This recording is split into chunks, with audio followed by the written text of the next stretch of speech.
Kami pernah datang di Madinah, di Makkah Al-Mukarramah. Datang seorang utusan ingin ketemu dengan Syekh Abdul Rahman As-Sudais. Pengen ketemu dengan Syekh Abdul Rahman As-Sudais. Bapak Ibu tahu jawaban sekretaris daripada Syekh Abdul Rahman As-Sudais ketika ingin bertemu, dan itu utusan daripada Indonesia. Apa kata utusan Indonesia? Membawa surat untuk ketemu, berharap Syekh Abdul Rahman As-Sudais bisa datang ke Indonesia untuk mengisi acara pembekalan imam se-Indonesia. Jawabannya Bapak Ibu sekretarisnya, belum surat itu sampai di tangan mereka, apa jawaban sekretarisnya? I'm sorry, Saudi, di sini, kata dia dalam bahasa Inggris, di sini no madhab, di sini tidak ada madhab. Coba bayangkan, belum kita ngomong mereka sudah tahu di Indonesia ini punya madhab. Apa kata mereka? No madhab. Itu bukan Syekh Abdul Rahman As-Sudais, bukan Syekh Abdul Rahman As-Sudais, tapi siapa? Sekretarisnya, Pak. Maka ketika Bapak Ibu berbicara tentang Salafi Wahabi di Mekah itu, atau di Madinah, atau di Saudi itu, mereka sebenarnya bingung juga. Bingung. Apalagi kalau kita berbicara dengan para ulamanya. Kalau para ulamanya mereka mengerti. Tapi kalau Bapak Ibu berbicara dengan tentaranya, Bapak Ibu berbicara dengan kerajaan, orang-orang kerajaan, mereka katakan, we are not Salafi, we are not Wahabi. Kami bukan Wahabi, kami bukan Salafi. Nggak akan ngaku, Pak. Pertanyaannya, ketika mereka nggak ngaku Salafi Wahabi, kalau mereka mau, mereka tutup saja. Ditutupnya Mekah, Madinah, selesai. Kita tak bisa datang sana. Cuman mereka tak mau lakukan. Ada masalah? Ada. Ini permainan politik, Bapak Ibu. Sampai sini paham ya Bapak Ibu ya? Ini permainan politik. Baik. Tadi sampai mana? Ini sampainya panjang ya. Sampai mana tadi Bapak Ibu? Yang ketiga disebut dengan Wahabi. Itu buatan Inggris. Nah sekarang Bapak Ibu ada yang ketiga. Yang ketiga ini, versi Wahabi yang ketiga itu adalah versinya teman-teman Salafi. Apa kata teman-teman Salafi? Mereka menitik beratkan Wahabi kepada Muhammad ibn Abdul Wahab, padahal sesungguhnya Muhammad bin Abdul Wahab tidak bagian daripada Wahabi, karena jaraknya berbeda. 1700 jaraknya itu dengan 1900 itu jauh, Pak, 2 abad.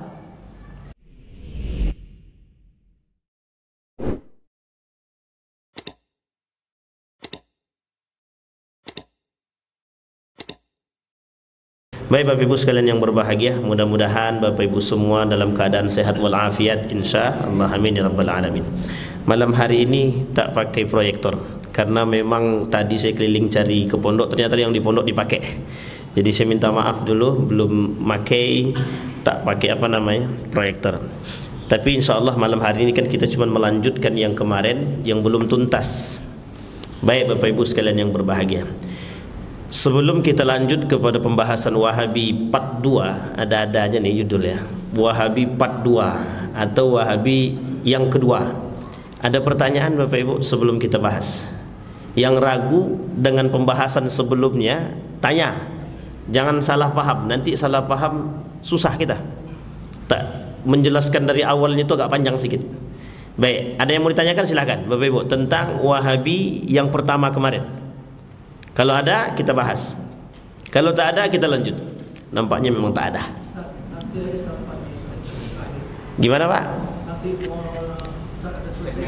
Segmen terakhir. Oke, kita Isak jam berapa Pak Ustaz Ilham? 7.26 apa 19.26? Sama aja ya. Jadi jam 19.20 kita berhenti. Baik Bapak Ibu sekalian yang berbahagia, yang pertama yang kemarin kita bahas tentang Wahabi. Dia ada 3 jenis. Ini harus dipahami baik-baik. Nanti saya sampaikan semuanya biar Bapak Ibu tahu betul. Yang pertama, jenis pertama yang kemarin sudah kita bahas, Wahabi. Namanya apa? Wahabi. Wahabi ini buatan Inggris. Dalam satu riwayat atau dalam satu pandangan, dia ada beberapa pandangan, ada 3 pandangan. Ada pandangan yang pertama dari kalangan Ahlus Sunnah wal Jamaah, tapi tak bisa juga dinisbatkan seutuhnya kepada mereka. Artinya ada pandangan-pandangan yang lain daripada ulama-ulama kontemporer tentang Wahabi, betul.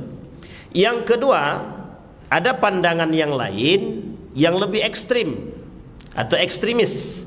Mereka mengatakan bahwa Wahabi ini produk daripada Inggris ketika Inggris kerjasama dengan Saudi Arabia. Oke ya Bapak Ibu ya, sudah paham yang kedua. Yang ketiga, ini ada Wahabi versi daripada teman-teman Salafi. Oke? Dan sudah kita sampaikan, versi yang ketiga ini adalah versi Wahabi menurut teman-teman Salafi. Nah, yang pertama sudah kita bahas dari versi Ahlus Sunnah wal Jamaah, itu sudah jelas. Menurut mereka yang menjadi tulang daripada Salafi atau Wahabi tersebut, bagi mereka Wahabi dan Salafi itu sama. Tapi ingat, sebagian pandangan Ahlus Sunnah wal Jamaah, tidak semua, atau ulama kontemporer. Kita ambil yang di Indonesia saja, tak usah jauh-jauh. Kita ambil misalkan salah satunya adalah Kiai Haji Idrus Romli yang sudah menjelaskan tentang panjang lebar tentang Wahabi ataupun Salafi, yang dulu Wahabi sekarang mengganti nama menjadi Salafi, artinya lebih halus. Baik, itu yang pertama. Yang kedua, nah yang pertama tadi namanya siapa? Muhammad bin Abdul Wahab. Ingat itu baik-baik, namanya Muhammad bin Abdul Wahab. Perbedaannya di mana? Di nama. Muhammad bin Abdul Wahab. Kalau nanti yang kedua versi Inggris lain lagi.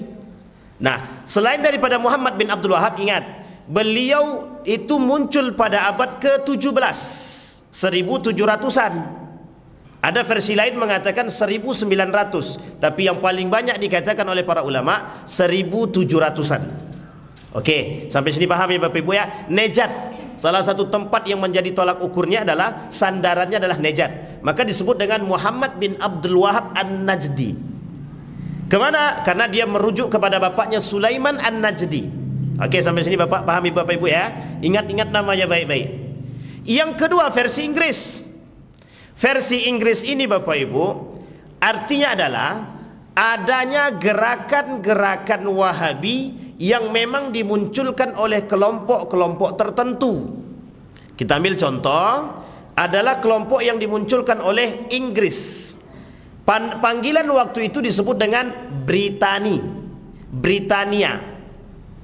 Kalau sekarang namanya British, itu mesti Inggris, British. Sampai sini paham Bapak Ibu ya?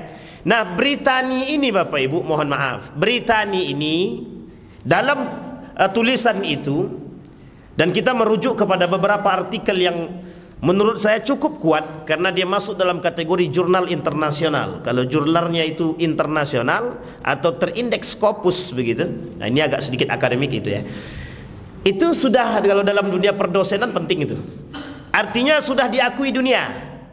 Apa kata mereka dalam tulisan tersebut? Kerja sama Saudi dengan Inggris. Artinya begini Bapak Ibu. Inggris bantu Saudi untuk memenangkan perang.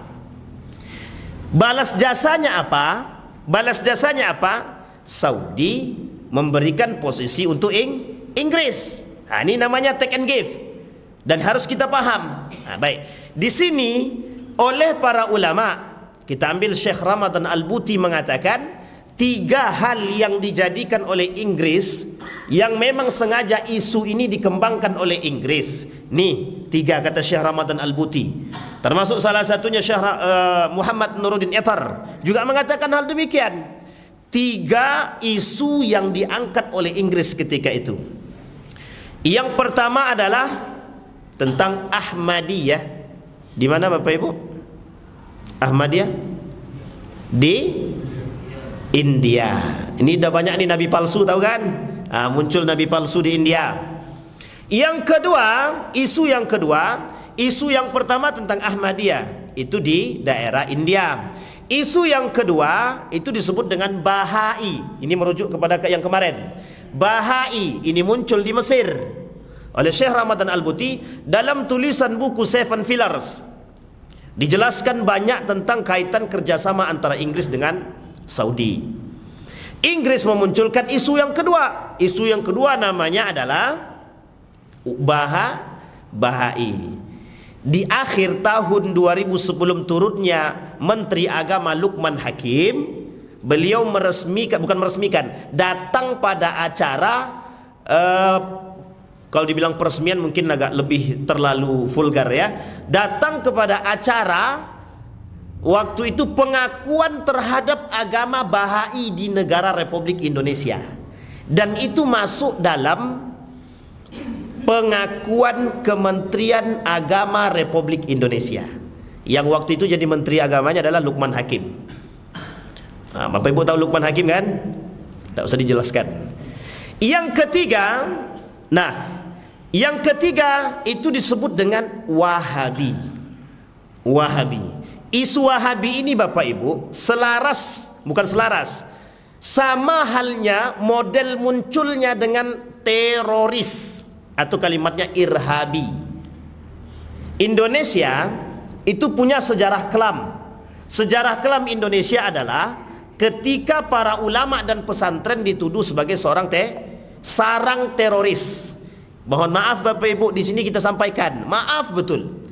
Itu adalah setelah atau pasca kerjasamanya Soeharto dengan Amerika.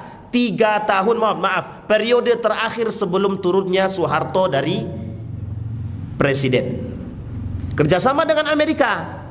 Itu awal mula masuk. Nah sama posisinya take and give, tidak hanya take and give saja. Ketika Saudi kerjasama dengan Inggris, disitulah kemudian Inggris memanfaatkan posisi terbaik untuk menghancurkan Islam.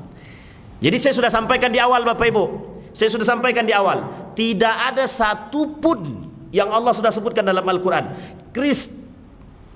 Tersebut pula Nasrani, ini juga susah sedikit kalau disebut-sebutkan terbawa-bawa. Nasrani dan Yahudi sampai kiamat tidak akan mungkin suka dengan Bapak. Dengan Bapak Ibu tak mungkin suka. Paham Bapak Ibu ya?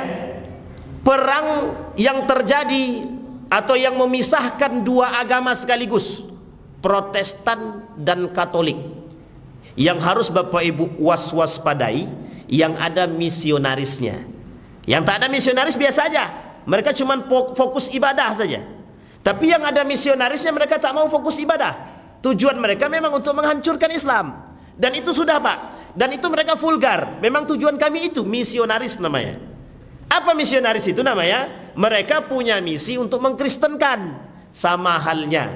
Makanya Bapak Ibu, di agama kita itu tidak ada namanya paksaan dalam masuk Islam. Tak usah Bapak Ibu paksakan. Hidayah itu tujuannya, hidayah datang dari Allah. Sampai sini paham Bapak Ibu ya? Yahudi dan Nasrani tidak akan mungkin suka dengan kita sampai kita masuk agama mereka. Ingat tuh baik-baik Bapak Ibu.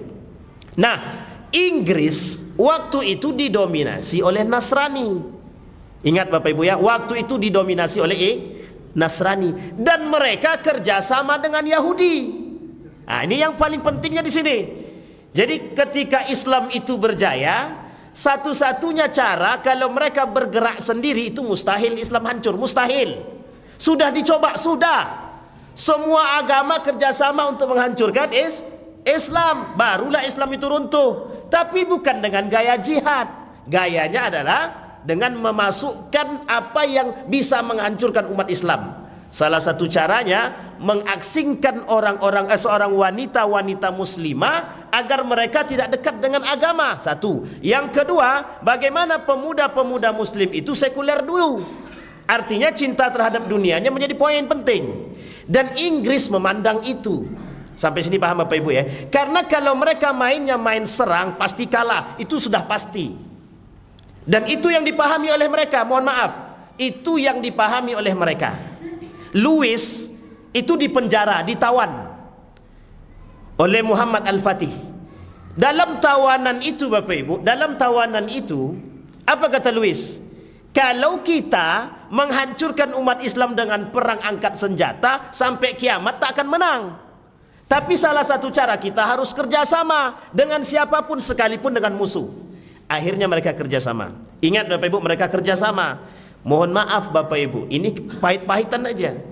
Saya sering sampaikan, Saudi memang kerjasama. Waktu itu ambisi Saudi untuk mendapatkan kekhalifahan itu tinggi.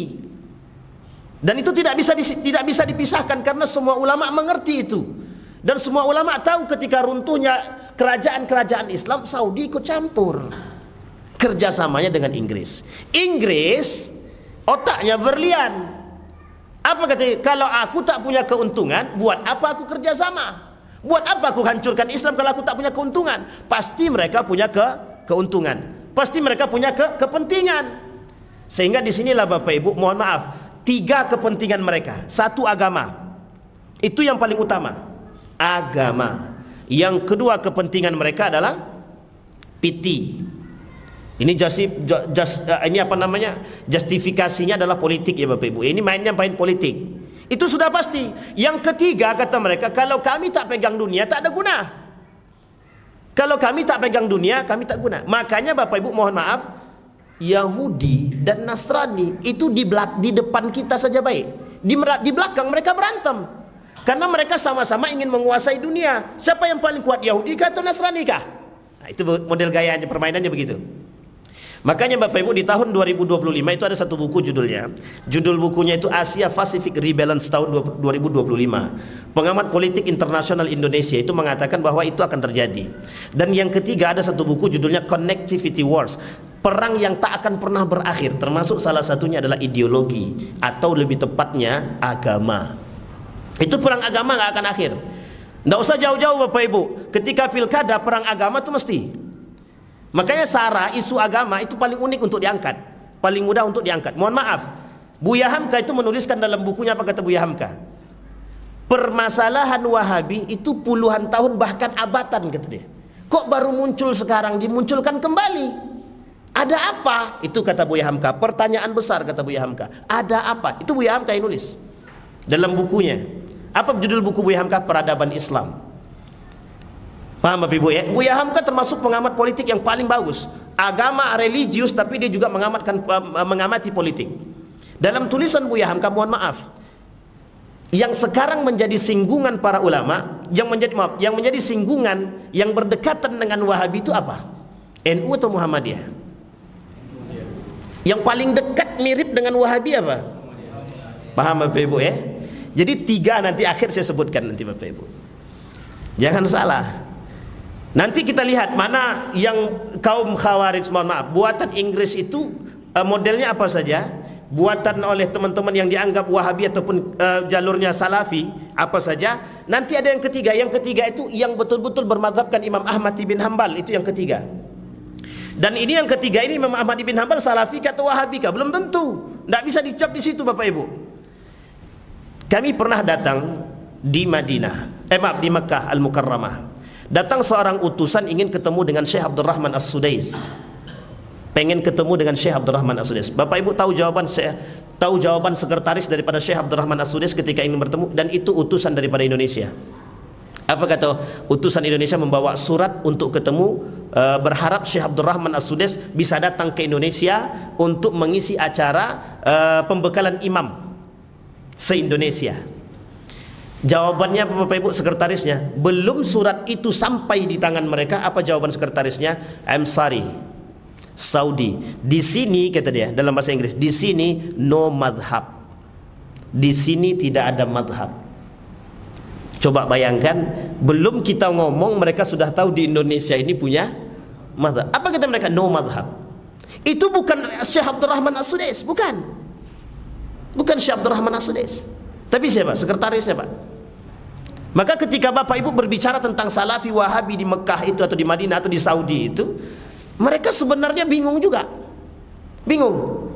Apalagi kalau kita berbicara dengan para ulamanya. Kalau para ulamanya mereka mengerti. Tapi kalau Bapak Ibu berbicara dengan tentaranya, Bapak Ibu berbicara dengan kerajaan, orang-orang kerajaan, mereka katakan, we are not Salafi, we are not Wahabi.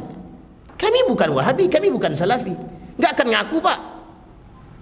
Pertanyaannya, ketika mereka nggak ngaku Salafi Wahabi, kalau mereka mau, mereka tutup saja. Ditutupnya Mekah Madinah, selesai. Kita tak bisa datang sana. Cuman mereka tak mau lakukan. Ada masalah? Ada. Ini permainan politik Bapak Ibu. Sampai sini paham ya Bapak Ibu ya? Ini permainan politik. Baik. Tadi sampai mana? Ini sampai yang panjang ya. Sampai mana tadi Bapak Ibu? Yang ketiga disebut dengan Wahabi. Itu buatan Inggris. Nah sekarang Bapak Ibu ada yang ketiga. Yang ketiga ini versi Wahabi yang ketiga itu adalah versinya teman-teman Salafi. Apa kata teman-teman Salafi? Mereka menitik beratkan Wahabi kepada Muhammad ibn Abdul Wahab, padahal sesungguhnya Muhammad bin Abdul Wahab tidak bagian daripada Wahabi karena jaraknya berbeda. 1700 jaraknya itu dengan 1900 itu jauh Pak, 2 abad. Paham Bapak Ibu ya? Tapi sebelum abad itu Bapak Ibu, sebelum abad itu ada yang disebut dengan abad pertengahan yang kosong, 1800. Yang dinisbatkan Wahabi itu kosong. Artinya tidak ada orang yang dinisbatkan kepada Wahabi. Artinya 100 tahun berjayanya daripada pemahaman Wahabi hilang. Kemudian muncul 1900-an, itu kemudian baru disematkan kembali Wahabi. Oleh teman-teman Salafi, mereka tak menamakan itu Wahabi, tapi mereka menamakan dengan Salafi. Alasannya adalah untuk membedakan mereka dengan Wahabi. Kenapa demikian? Karena Inggris mengatasnamakan Wahabi, maka mereka Muhammad bin Abdul Wahab bagi mereka bukan Wahabi, tapi mujaddid. Nah, ini konteksnya Bapak Ibu ya, mujaddid. Ini menurut versi teman-teman Salafi. Sehingga Bapak Ibu ketika menurut versi teman-teman Salafi, mereka bagian daripada itu. Tapi ini Bapak Ibu tidak sampai di sini. Perlu kita pahami. Jalurnya kata Syekh Ramadan Al-Buti, tahun 1900 sampai abad ke-9 akhir abad ke-19 dan awal abad ke-20. Muncul satu majalah, judul majalahnya adalah Nurul Islam. Ini harus paham baik-baik Bapak Ibu. Ini konteksnya di sini. Nanti sandarannya ke situ. Muncul majalah namanya Nurul Islam. Di dalam majalah Nurul Islam ini Bapak Ibu disandarkan ulama-ulama kontemporer atau haditha itu tak disebut. Yang disebut adalah ulama-ulama yang baru dengan mengharamkan dan mengkafirkan dan membid'ahkan. Kita ambil konteksnya. Waktu itu permasalahan yang paling sering kita dengar adalah pada akhir abad 19 dan awal abad 20 itu, dalam majalah itu yang diangkat adalah masalah kesyirikan. Yang kedua, permasalahan bid'ah. Yang ketiga, permasalahan perjenggotan sunnah atau ingkar sunnah. Dan 3 ini menjadi poin utama waktu itu. Artinya waktu itu dalam majalah itu ulama yang diangkat adalah ulama-ulama yang baru, yang kemudian menggeser nama ulama-ulama yang terkenal ketika abad ke-19 dan abad ke-18. Kita ambil contoh. Yang terkenal ketika abad ke-18 akhir, awal abad ke-19 sampai akhir abad ke-19 ada namanya Jamaluddin Al-Afghan. Semua orang tahu, ini mujaddid Pak, pembaharu Islam. Ulama-ulama pembaharu, Muhammad Abduh, mulai sebagian ulama mengatakan liberal. Muhammad Rashid Ridha, ini orang-orang ulama terkenal. Ulama-ulama yang ketika itu memiliki popularitas dan ahli di bidangnya. Termasuk ketika itu namanya Syekh Muhammad Ad-Dujwi. Ini terkenal Pak, tapi tak disebut oleh majalah Nurul Islam, itu tak disebut. Muncullah nama ulama-ulama baru yang kemudian disandarkan kepada ulama-ulama, yang disandarkan kepada ulama-ulama Saudi. Tapi sandarannya kemana? Disandarkan kepada pengikut Ibnu Taimiyah. Sampai sini paham ya Bapak Ibu ya? Disandarkan kepada Ibnu Taimiyah. Makanya Bapak Ibu sampai saat ini ulama-ulama Salafi itu mesti sandarannya kemana? Ibnu Taimiyah. Yang kedua sandarannya kemana? Ibnul Qayyim Al-Jauziyah. Syekh Utsaimin itu belajar kepada muridnya daripada Ibnu Taimiyah. Dan itu terus temurun-temurun Bapak Ibu. Nah, sekarang yang ingin kita angkat, yang kita lihat perspektifnya Bapak Ibu, model membedakan siapa, mana yang Muhammadiyah. Perbedaan Muhammadiyah dengan Salafi ini apa? Perbedaan Salafi dengan Wahabi versi Ahlus Sunnah wal Jamaah apa? Perbedaan Wahabi dengan versi Inggris apa? Ada 4 model yang harus kita pahami. Sehingga nanti Bapak Ibu di sini terbukanya kita lihat. Oh, nanti mana yang bermadzhabkan Imam Ahmad bin Hanbal? Sampai sini paham ya Bapak Ibu. Di Mekah itu Bapak Ibu, mohon maaf, di Universitas Islam Madinah itu sudah dibagi tempat. ini madhabnya Syafi'i. Orang-orangnya kumpulnya sudah sesuai. Syafi'i, kemudian Maliki, kemudian Hanafi, dan ini kemudian madhabnya Imam Imam Ahmad ibn Hanbal. Tapi Imam Ahmad ibn Hanbal itu dibagi dua. Ada yang non ekstrim, ada yang ekstrim. Sampai sini paham ya Bapak Ibu ya? Baik. Ada yang ekstrim, ada yang non ekstrim. Saya sampaikan. Kenapa saya berani katakan ekstrim non ekstrim? Saya sampai ke sana Bapak Ibu. Kenapa saya berani katakan demikian? Karena saya bertanya langsung kepada guru saya. Apa kata guru saya? Yang ekstrim itu Baifulus. Sampai sini paham ya Bapak Ibu ya? Yang non ekstrim itu Ridwan, mereka bermadhabkan Imam Ahmad ibn Hanbal yang tak mau ikut gabung dengan situ.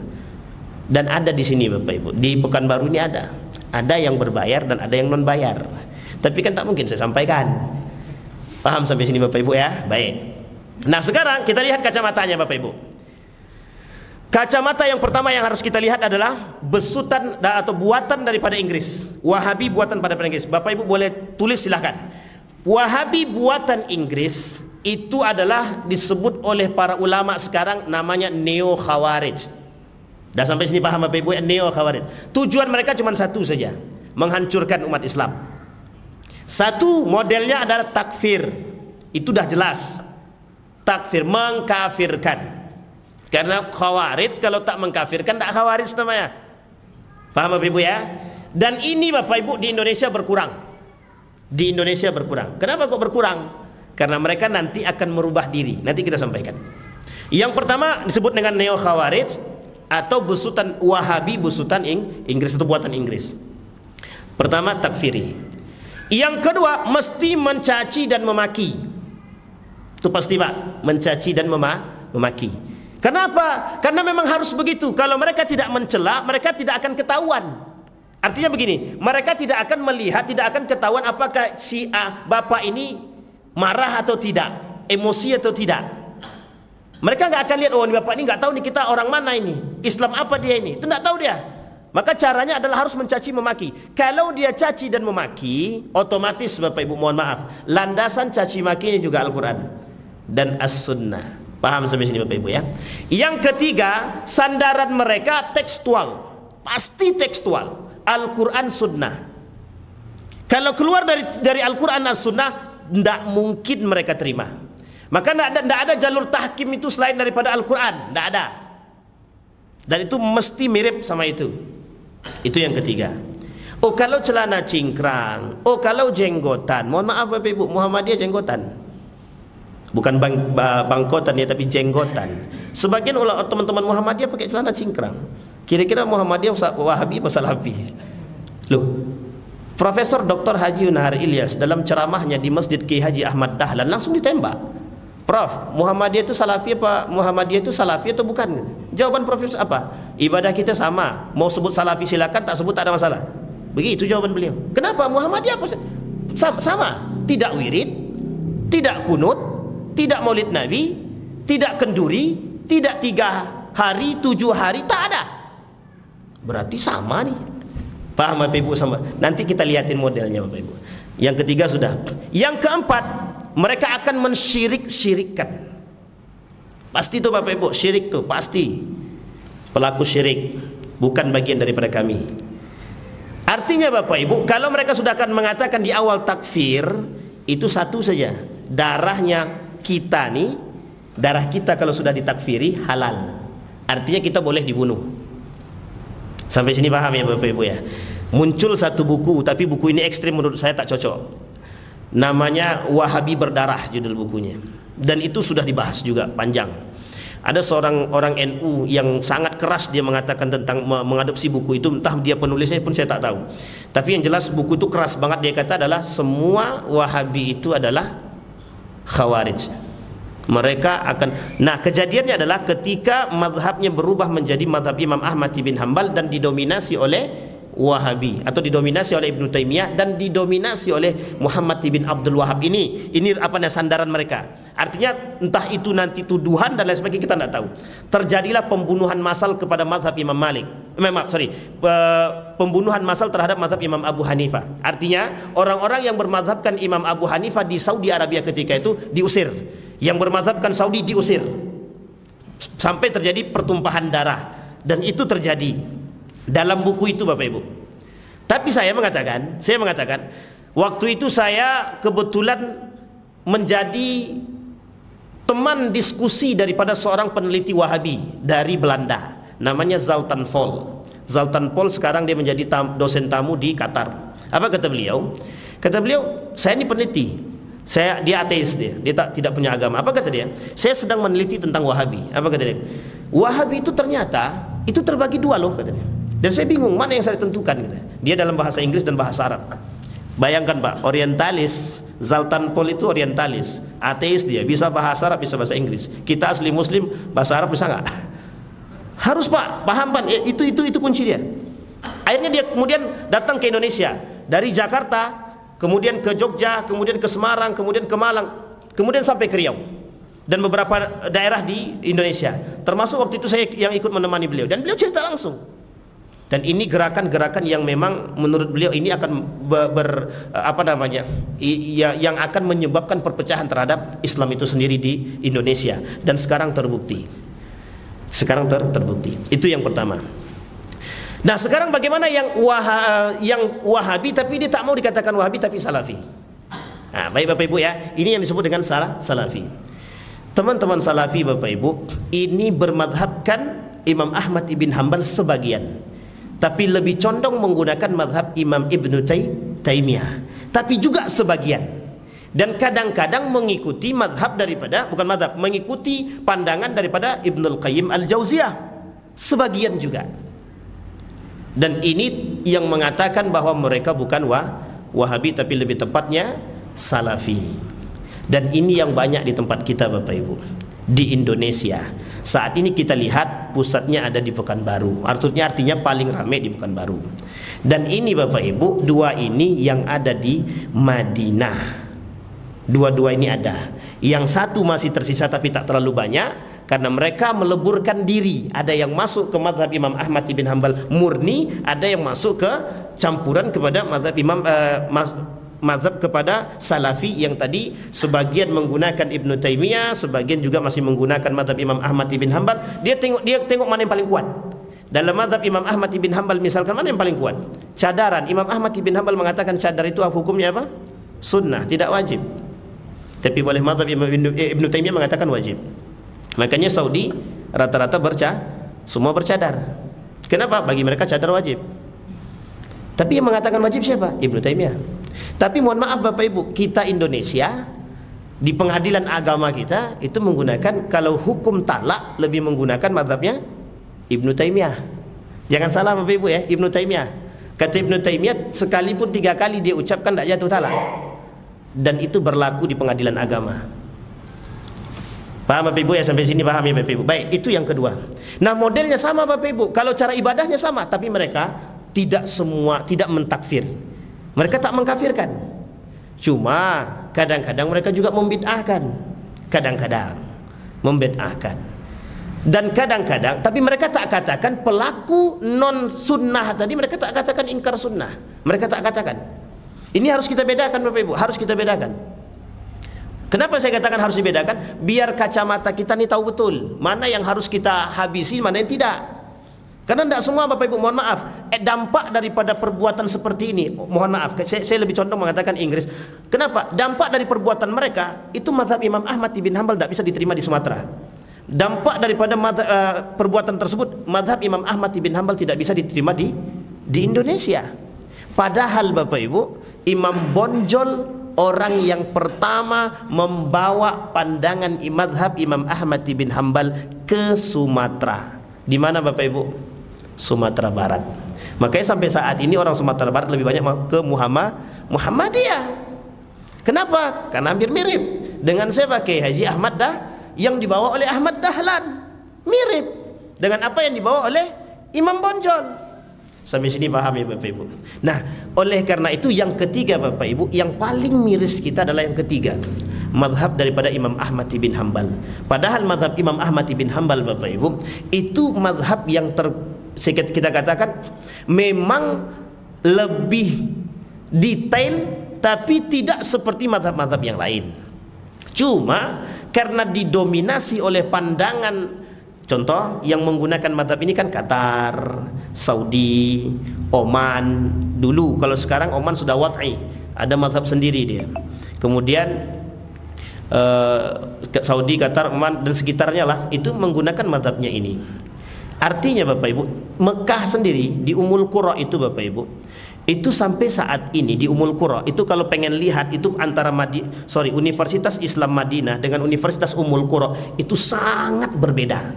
Di Universitas Islam Madinah kita akan banyak melihat dua tadi. Yang pertama, kalau tidak teman-teman yang ekstremis Wahabi, yang kedua kita bisa lihat teman-teman Salafi. Tapi di Ummul Qura kita bisa melihat ragam mazhab di situ Bapak Ibu. Mulai dari Syafi'i, Maliki, Hanafi dan Hambali. Mereka lebih condong mengatakan mengutamakan pandangan mazhab daripada pandangan firqah. Sampai sini paham ya Bapak Ibu ya? Baik. Nah, yang keempat Bapak Ibu, yang mirisnya lagi, masuk ke Indonesia pandangan itu kemudian dileburkan kepada yang dianggap sebagai Salafi, Muhammadi. Sehingga Buya Hamka kemudian menuliskan dalam tulisan bukunya. Apa kata Buya Hamka? Ini isu lama yang diangkat kembali untuk melakukan perpecahan terhadap Muslim itu sendiri. Itu Buya Hamka Pak. Makanya Buya Hamka mengkritik keras terhadap pemahaman. Mohon maaf Bapak Ibu boleh baca dalam bukunya Risalah Ahlus Sunnah wal Jamaah karangan Syekh siapa Bapak Ibu? Yang mendirikan Nahdlatul Ulama, Hashim Al-Asy'ari. Di situ tidak ada pernyataan keras. Dia cuma katakan yang takfiri itu ya Khawarij. Tidak ada kata-kata Wahabi. Artinya kalaupun dia mengatakan Wahabi, mesti sandarannya kepada Khawarij, takfiri, yang membid'ah-bid'ahkan. Dan itu Nabi sudah katakan kaum Khawarij itu yang takfir. Itu Nabi yang katakan dalam hadisnya, kata Nabi, ada muncul orang di akhir zaman yaqra'unal Qur'an hatta fi unuq. Mereka cuma baca Quran sampai di tenggorokan. Siapa mereka? Dalam riwayat lain dikatakan datang akhir zaman itu namanya Khawarij. Siapa mereka? Mirip seperti itu. Mereka baca Quran cuma sampai di sini. Apalagi kemudian mereka akan mengkafirkan orang lain. Apalagi kemudian mereka akan membid'ahkan orang lain. Apalagi demikian mereka tidak akan mau berbaur dengan siapapun selain daripada bagian mereka. Nah ini Bapak Ibu sudah lihat kacamatanya Bapak. Jadi saya melihat saat ini Bapak Ibu dari pandangan teman-teman saya yang orientalis. Saya tak melihat dari pandangan yang lain. Tapi saya karena itu teman-teman saya di Madinah, ada guru saya kebetulan alumni Madinah dan beliau sekarang di Pekanbaru. Dan beliau lulusan Madinah, S1, S2 di Madinah, celana beliau di bawah mata kaki. Kemudian saya tembak, ini penghuni neraka. Langsung dia marah-marah sama saya. Apa kata dia? Kau tak tahu jangan ikut-ikutan, kata dia. Saya ketawa aja, saya dengan uji coba saja. Saya tengok jenggot kiai kok enggak panjang, saya bilang. Wah ini parah juga nih, antum potong kah? Saya gitu kan Pak. Artinya Bapak Ibu, beliau mengatakan ada para ulama-ulama dalam yang bermadhabkan Imam Ahmad bin Hanbal, mereka masih berdiskusi lebih tentang itu. Dan jangan katakan 1, 2, 3 tiba-tiba kita katakan oh kafir, oh bid'ah. Enggak. Dan kita pribadi, mohon maaf Bapak Ibu, kata Buya Hamka, ini Buya Hamka, saya mengutip kalimat Buya. Apa kata Buya Hamka? Kalau memang mereka salah, kata Buya Hamka, cukup kesalahan bagi mereka, akan ada yang membenarkan. Tapi ingat kata Buya Hamka, berani jujur dengan kebenaran yang mereka bawa. Pertanyaannya adalah, beranikah kita jujur dengan yang mereka bawa? Itu satu. Karena mohon maaf, gengsi firqah itu tinggi Pak. Maka kalimatnya disandarkan kepada Muhammad ibn Abdul Wahab itu, apa sandarannya? Fanatisme. Ingat itu Bapak Ibu. Apa arti fanatisme itu? Ta'asubiyah, ta'asub yang berlebihan. Sampai sini paham ya Bapak Ibu ya? Baik. Nah, kita mencoba membuka pola pikir. Jadi gini Bapak Ibu, artinya apa tujuan kita mengangkat ini? Agar kita tak terjerumus dalam langkah yang salah. Oh kalau kita tahu betul mereka mentakfirkan, kita lawan, tak ada masalah. Oh kau kafir, kalau dia jelas-jelas mengkafirkan kita, oh kita bisa lawan. Kenapa? Karena kata Nabi, selagi dia bersyahadat, kita takfirkan, kita yang kafir. Man kaffara fahuwa kafir, itu jelas tuh Pak. Man ahlakan nasu fahuwa ahlaku. Yang menghancurkan manusia akan dihancurkan oleh Allah. Yang mengkafirkan dia yang kafir.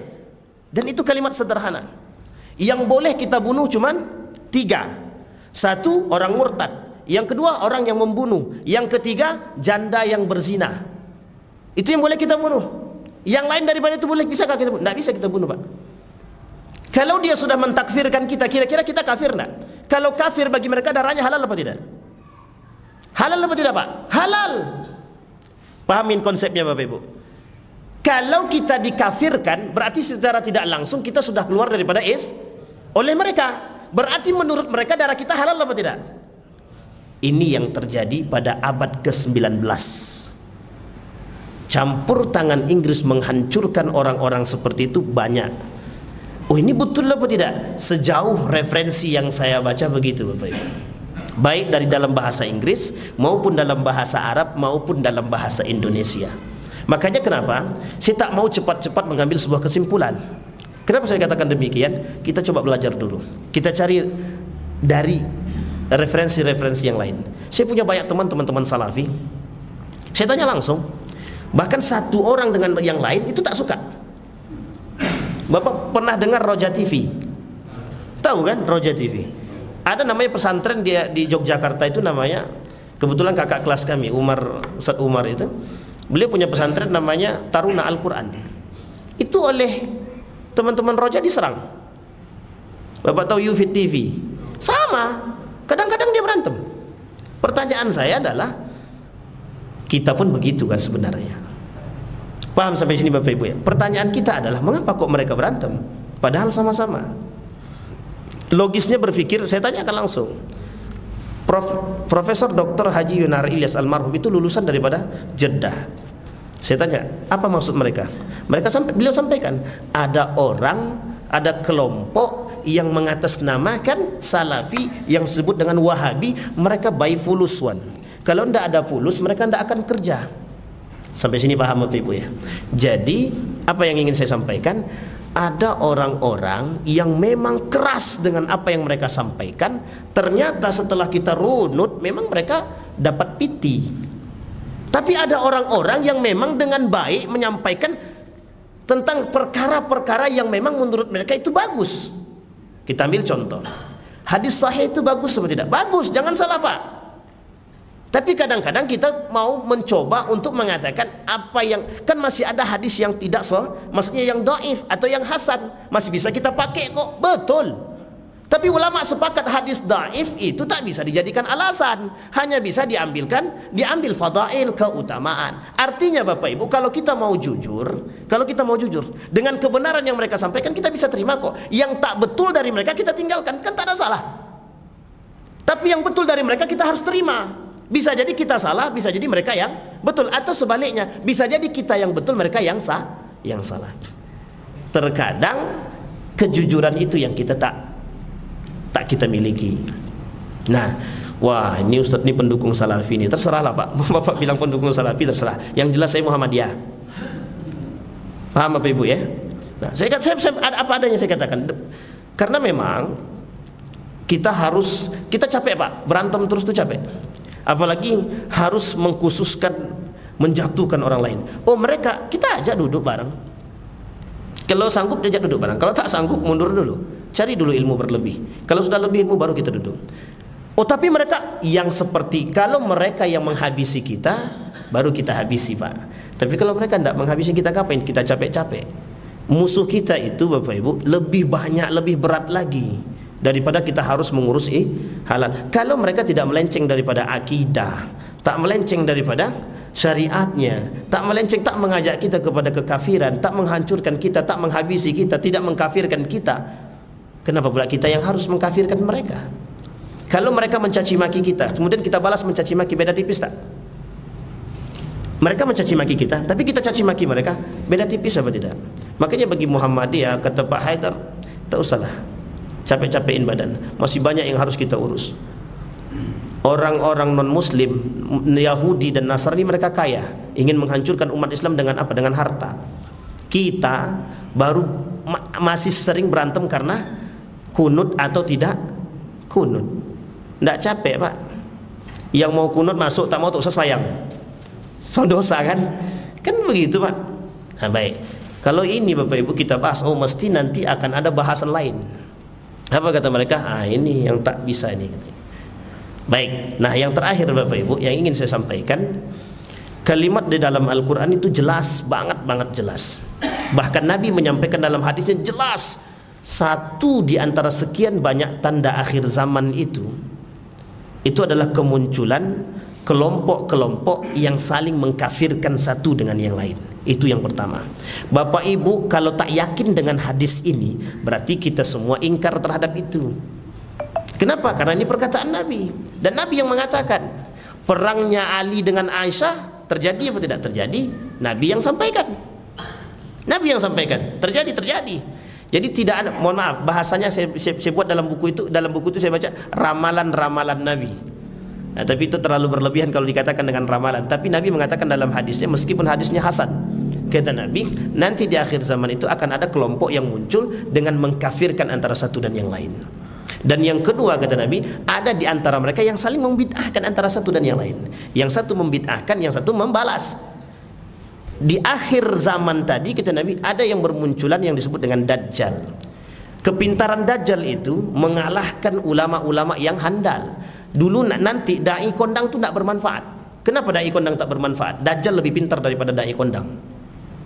Bahkan yang mendengarkan nama Dajjal dan kepintaran Dajjal yang dari desa pun datang, Pak. Yang dari desa itu datang. Dajjal hanya menginjak kota-kota besar. Dengan menginjakkan kota-kota besar, yang mendengar nama Dajjal mereka datang, Pak. Kurang pintar apa Dajjal? Pintar banget. Sampai mulut Dajjal itu kalau berbicara semuanya yakin. Artinya hipnotis. Pernah dengar kalimat hipnotis ya? Dengan kalimat Dajjal itu bisa menghipnotis sekian banyak manusia. Paham sampai sini Bapak Ibu ya? Nah, jangan jadikan kita ini seperti orang Dajjalun.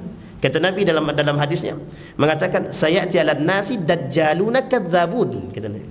Akan datang nanti di akhir zaman itu manusia yang menyerupai Dajjal. Baik Bapak Ibu, ada pertanyaan? Tadi kita sepakat jam 7 lebih 20 lebih sedikit ada. Kita buka sesi, yang ingin bertanya silahkan. Mesti tak ada yang mau tanya. Atuk satu nih ya. Gantunglah tuh. Pandangan dari orientalis terhadap Wahabi. Okey, baik.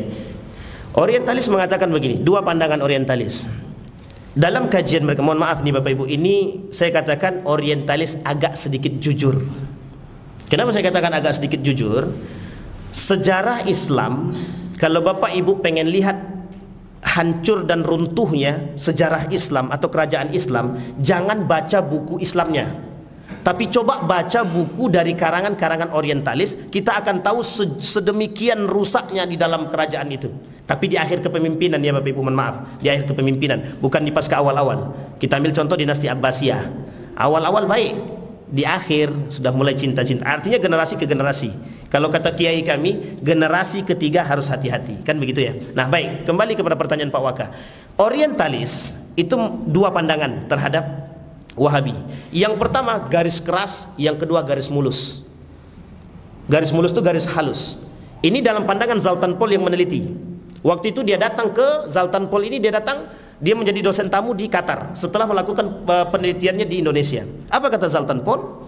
Ketika itu diskusi dengan, ternyata di Indonesia dia mengatakan di Indonesia, ternyata di Indonesia ini ada dua jenis Wahabi. Satu garis keras, dan aku temukan, kata dia, dan saya temukan di Jawa masih banyak mereka yang mengkafir-kafirkan. Satu. Yang kedua, kata beliau, masih banyak ternyata orang-orang yang berbeda pandangan. Artinya tidak ekstrim, tidak mengkafir-kafiran. Oh, kok bisa? Padahal mereka tempat gurunya sama, tapi yang satu mengkafirkan, yang satu kok enggak mengkafirkan. Itu yang kemudian disampaikan kepada saya. Artinya Bapak Ibu, ternyata masih ada dua pandangan. Dan dua pandangan itu menurut orientalis, bukan kita. Ahlussunnah wal Jamaah tidak semuanya mengatakan Wahabi, tapi juga ada yang mengatakan orang-orang yang bermadzhabkan Imam Ahmad ibn Hanbal.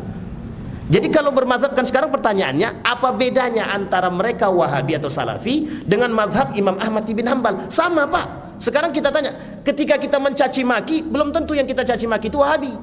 Bisa jadi yang kita caci maki itu orang bermadzhabkan Imam Ahmad ibn Hanbal. Salah enggak? Enggak salah. Sampai sini paham Bapak Ibu ya? Oke Pak Waka ya. Yang salah adalah ketika kita mencaci maki orang bermadzhabkan Imam Ahmad ibn Hanbal yang kita kira adalah Wahabi. Makanya penting bagi kita tahu mana Wahabi, mana Salafi, mana yang bermadzhabkan Imam Ahmad ibn Hanbal murni, dan mana yang bermadzhabkan Muhammadi Tidak mazhab Muhammadiyah, yang mana yang memang Muhammadiyah. Sampai sekarang, mohon maaf saya bocorkan Bapak Ibu, sampai sekarang Muhammadiyah capek. Apa kata Muhammadiyah? Di dalam tubuh Muhammadiyah ini banyak orang salafi gitu deh. Namanya salafmu. Apa itu salafi Muhammadiyah? Atau apa namanya? Muhammadiyah salafi.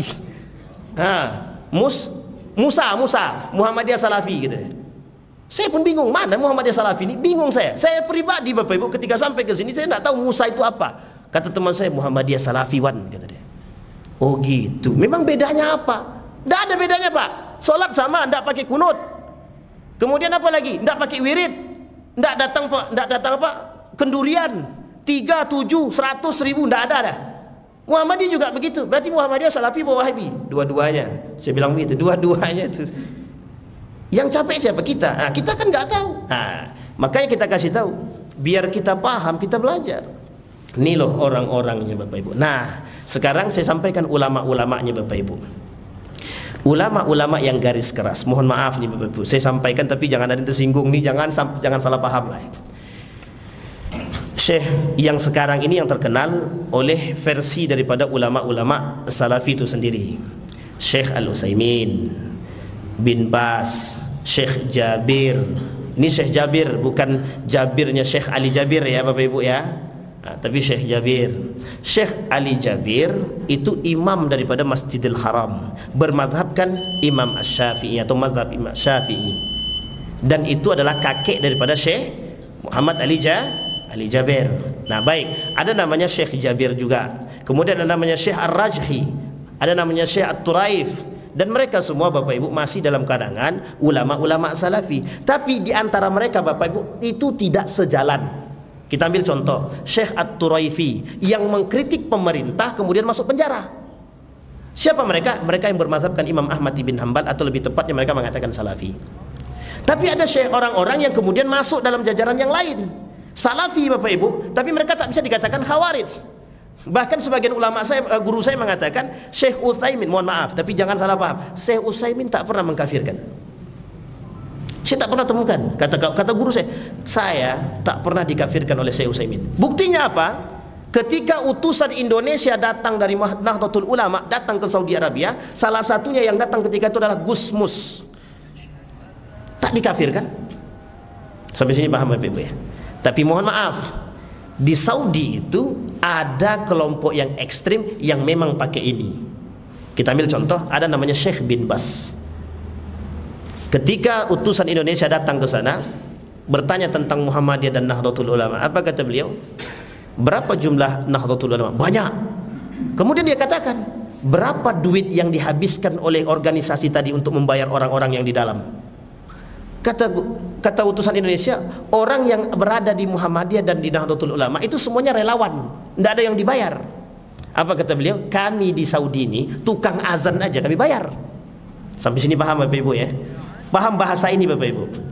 Mereka sendiri yang mengatakan demikian. Tapi Syekh Utsaimin oleh seorang ulama Al-Azhar datang langsung menjadi murid di situ. Apa mereka katakan? Apa kata Syekh ulama Al-Azhar? Saya tak pernah selama saya tinggal di sini mendengarkan Syekh Al-Utsaimin mengkafirkan dan membid'ahkan. Singkat di sini paham Bapak Ibu ya? Saya tak sebutkan yang lain. Cukup yang itu saja. Sekarang Bapak Ibu di Saudi itu sendiri itu terpecah. Ada yang mengkritik pemerintah, ada yang kemudian bermadzhabkan Imam Ahmad bin Hanbal, ada yang bermadzhabkan ekstremis, ada. Mohon maaf Bapak Ibu, sekarang mereka sudah pakai video dan di-sharekan kepada kita. Apa? Mohon maaf, ini mohon maaf betul. Mereka sharekan video tersebut tentang apa? Tentang bagaimana Indonesia itu pelaku kesyirikan. Dan itu saya baca, saya mendengarkan langsung video tersebut, dan itu ulama mereka, dan tidak dari bagian pada ulama-ulama yang lain yang saya sebutkan tadi. Apa kata mereka? Kok bisa di Indonesia kok kayak gitu? Itu pelaku syirik semua itu, kata dia. Artinya Bapak Ibu, kita inilah yang disebut oleh mereka. Jadi sudah paham Bapak Ibu kacamatanya Bapak Ibu ya. Jadi hati-hati. Hati-hati kata Nabi, la tasubbul ladzina qalu amanna. Jangan tiba-tiba kita bisa mencaci maki. Sibabul muslim fusuq wa qitaluhu kufrun. Mencaci maki umat muslim itu kefasikan, dan mengkafirkan atau membunuh umat muslim kafir. Kalau kita membunuh mereka dari jalur pembunuhan karakter, beda tipis. Saya kira itu kesimpulan kita Bapak Ibu. Saya sepakat dengan pernyataan daripada Muhammad Nasir. Kata Muhammad Nasir kan orang kita Bapak Ibu. Apa kata Muhammad Nasir? Pandai-pandailah mencari tahu yang mana yang sesungguhnya. Kata Syekh Hasim Al-Asari dalam kitab Risalah Ahlus Sunnah wal Jamaah itu, yang bermadhabkan Imam Ahmad bin Hanbal masih dalam kategori Ahlus Sunnah wal Jamaah. Saya kira itu saja, mudah-mudahan bermanfaat bagi kita semua. Gimana? Oh, Syekh Saleh Fauzan, baik. Saya sebutkan Bapak Ibu, Syekh Saleh Fauzan itu termasuk yang salafi tapi agak keras sedikit. Kenapa saya katakan keras? Beliau mengatakan dalam jalur akidahnya, ini yang kemudian menjadi pandangan berbeda. Mohon maaf, Syekh Saleh Fauzan itu lebih condong menggunakan bukan Imam Ahmad ibn Hanbal, tapi dia lebih condong menggunakan mazhabnya Ibnu Taimiyah. Dia lebih keras kepada Ibnu Taimiyah. Kenapa saya katakan? Karena dia berbeda. Dan ingat Bapak Ibu, mohon maaf, Syekh Saleh Fauzan juga mengkritik akidah yang dipahami oleh kita. Paham ya Bapak Ibu ya? Nih. Nah, sekarang pertanyaannya, beliau dari mana? Kalau kita katakan Khawarij, beliau tak pernah mengkafirkan. Tapi kalau tidak dibilang, kalau kita bilang beliau dari orang-orang Salafi, tapi juga ada beliau membid'ahkan dan beliau mensyirik-syirikkan. Sampai sini paham Bapak Ibu ya? Artinya Bapak Ibu, kalau tak sepakat dengan apa yang dia sampaikan, tinggalkan. Tapi kalau sepakat dengan apa yang disampaikan, mohon maaf, yang mengatakan nifaq al-asghar wal akbar itu salah satunya adalah Syekh Saleh Fauzan. Yang membagi pemahaman nifaq, kemunafikan di dalam Al-Quran, yang saat ini banyak dipelajari tentang kemunafikan, itu Syekh Saleh Fauzan. Artinya Bapak Ibu, tidak semua yang disampaikan itu salah. Mohon maaf, kemarin waktu saya ke Mekah, kami sempat berdebat Bapak Ibu dengan murid daripada Syekh Saleh Fauzan. Saya datang satu tempat, ada namanya perpustakaan khusus, dan kami masuk ke situ. Memang beliau katakan, saya Bapak Ibu, saya dikatakan, you pelaku syirik, you bid'ah gitu. Sakit Pak, di sini sakitnya. Capek-capek saya belajar, saya bilang. Tapi saya katakan Bapak Ibu, saya tak pernah diajarkan oleh guru saya untuk mencaci maki umat muslim, saya bilang. Dan bagi saya, ketika saya mencaci maki umat muslim, saya termasuk orang yang fasik. Saya sampaikan demikian.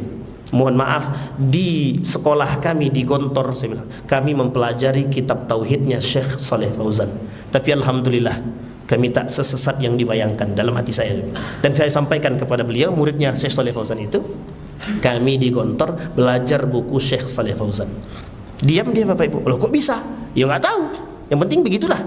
Artinya begitu Bapak Ibu. Dan Syekh Saleh Fauzan dalam satu sisi memang beliau termasuk yang ekstrim, sangat keras terhadap permasalahan akidah.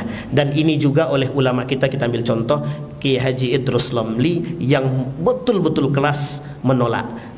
Kalau saya mengambil kesimpulan begini Bapak Ibu, kalau memang bisa, tak usahlah dibaca buku tauhidnya Syekh Saleh Fauzan. Tapi kalau bisa, tapi kalau tak bisa, kalau memang kita kuat dengan pemahaman kita, ya silahkan. Tapi kalau tak kuat, tak usah. Tak usah. Kenapa saya katakan tak usah? Di situ perbedaannya sangat keras sekali. Termasuk di situ dia menukil kalimat Syekh Ibnu Taimiyah itu dalam tentang permasalahan arsy dan lain sebagainya. Dan saya takut nanti kita terjerumus dalam kalimat takfir atau mensyirik-syirikkan yang lain. Saya kira itu saja Pak.